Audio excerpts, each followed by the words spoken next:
Marie-Josée, quel plaisir de t'avoir avec moi parce qu'on se connaît beaucoup, parce qu'on a fait le conservatoire ensemble, parce qu'on a chanté beaucoup ensemble, et puis on est heureux que tu aies accepté d'être sur le cercle d'honneur du conservatoire. Merci beaucoup. Puis là, aujourd'hui, j'aimerais ça que tu me racontes un peu l'importance que le conservatoire a eu dans ta vie, parce que tu as passé vraiment beaucoup de temps au conservatoire. Tu es une enfant qui est arrivée jeune, puis tu as fait plusieurs disciplines. Raconte-moi ça. C'est quoi l'importance du conservatoire? Bien, pour moi, le conservatoire était très important parce que j'ai commencé très jeune là. J'ai commencé à 8 ans. J'ai fait tous mes samedis là, de 8 heures du matin à 4 heures de l'après-midi. Et une fois par semaine où je faisais mon instrument principal qui était le piano. Parce que le samedi, c'était la formation auditive. Oui, la formation auditive. C'est ça. Ensuite, entre-temps, je faisais aussi du violon. Vers l'âge de 11 ans, j'ai commencé le violon. Et j'ai fait ça jusque vers 17 ans. 17 ans, j'ai arrêté le violon parce que là, tu es au secondaire, ça commence à faire beaucoup. Et je décide d'auditionner pour rentrer à temps plein au conservatoire, piano, instrument principal. Et c'est ce que je vais faire jusqu'à l'âge de 20 ans. Et puis, ben oui, parce qu'à l'âge de 20 ans, à un moment donné, tu sais, tu te poses des questions, tu vois que tout le monde va à l'université, tout le monde semble avoir un plan de carrière. Puis moi, je commençais à être essoufflée au niveau du piano. Je voyais pas vraiment ce que je pourrais faire avec cet instrument-là. Je me sentais pas l'âme d'une grande pianiste. Je me sentais pas non plus pour m'en aller comme une accompagnatrice. Fait que pour moi, ça se terminait là. Puis je trouvais que j'avais quand même assez donné au niveau de la musique.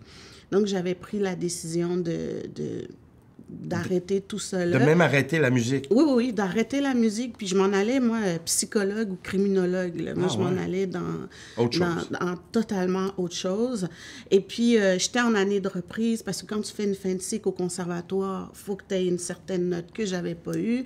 Et là, on me permettait de reprendre, mais la motivation était zéro. Donc, je faisais beaucoup d'errances.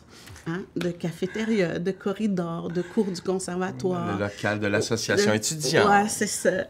Et jusqu'au jour où j'ai entendu une répétition de l'atelier d'art lyrique au 253. Par curiosité, j'ai entrouvert la porte, j'ai regardé et j'ai figé. J'ai figé, là. Tu n'avais pas été initié à l'opéra chez toi ou dans ta vie avant ça? Initiée, mais pas d'une façon agréable. Ah, ouais. Tu vois, c'est comme radio classique là, que ma mère écoutait, mais que t'entends de l'opéra, mais c'est pas... ça te...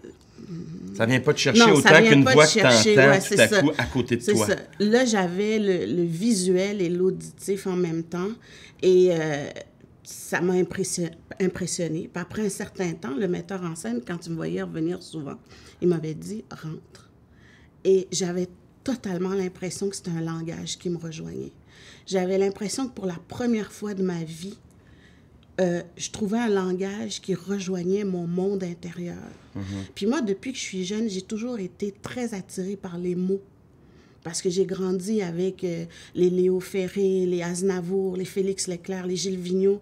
Donc, tous les mots, depuis que je suis jeune, ça a toujours eu une importance. Puis là, tout d'un coup, je me ramassais devant un art où tu avais et les mots, et le jeu, et la musique. Ouais. Puis je me disais, wow, c'est ce qu'il faut que je fasse. Et puis, tu as senti qu'au conservatoire, c'était là que tu allais finalement poursuivre, puis être en opéra, ou en tout cas en chant classique.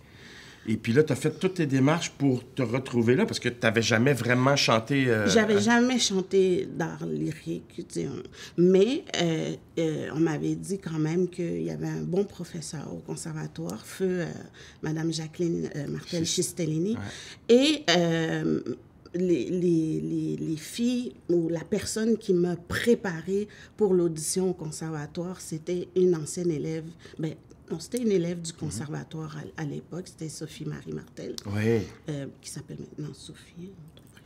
Et c'est ça. Donc, j'ai passé les auditions et j'ai été acceptée. Dans ta carrière, là, un coup que tu as fait tout le processus, que tu as fini en chant, je m'en souviens très bien, j'étais là à ton examen, je l'ai écouté, ton examen. C'était fabuleux. Ah, merci. Mais après, là, quand tu finis tes études en chant, et tu deviens une chanteuse professionnelle, qu'est-ce que tu penses que le conservatoire t'a légué pour devenir une chanteuse professionnelle? Ah, mais moi, vraiment, là, à cause de Mme Chistellini, à cause Ta professeure de chant. Oui, à cause de sa pédagogie, à cause de son côté maternel, à cause de son dévouement, de son implication, je peux dire le conservatoire m'a tout donné ce que j'avais de besoin pour entamer ma carrière. Puis donc, au moment où tu la commences, ta carrière, tu as une certaine confiance parce que, justement, tu as eu cette formation-là du conservatoire, Oui. puis tu peux plonger là-dedans, parce que ça fait peur quand même, plonger dans la carrière. Oui, ça fait peur, sauf que le conservatoire nous oblige à avoir une discipline. Tu sais, comme moi, quand j'ai commencé à chanter, j'avais comme une petite mauvaise réputation de fille qui travaillait pas assez. J'avais beaucoup de talent, mais je n'étais pas une super travaillante, tu sais.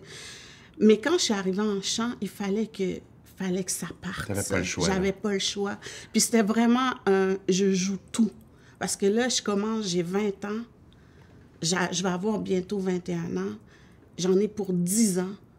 Fait que là, il faut que ça marche. Sinon, Sinon je vais jouer du triangle. Là, c'est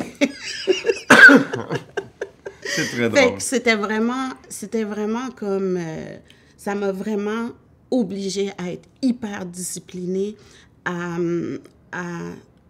même pour me surprendre moi-même, j'avais décidé de travailler avec Mme Chistellini 2 niveaux au-dessus de ce que je devais être. Fait que ça m'obligeait à travailler plus, puis j'étais jugée comme si j'avais ce niveau-là. Donc, pendant 2-3 ans... Là, on peut dire que tu as bossé. Oui, j'ai bossé. Ouais. Ouais. Mais en tout cas, nous autres, on est contents, parce que c'est nous autres qui en profitent maintenant. Merci Marie-Josée d'avoir été avec nous. Merci beaucoup. Puis toujours un honneur de chanter avec toi. Fait que, j'espère que on s'appelle? Oui, vraiment.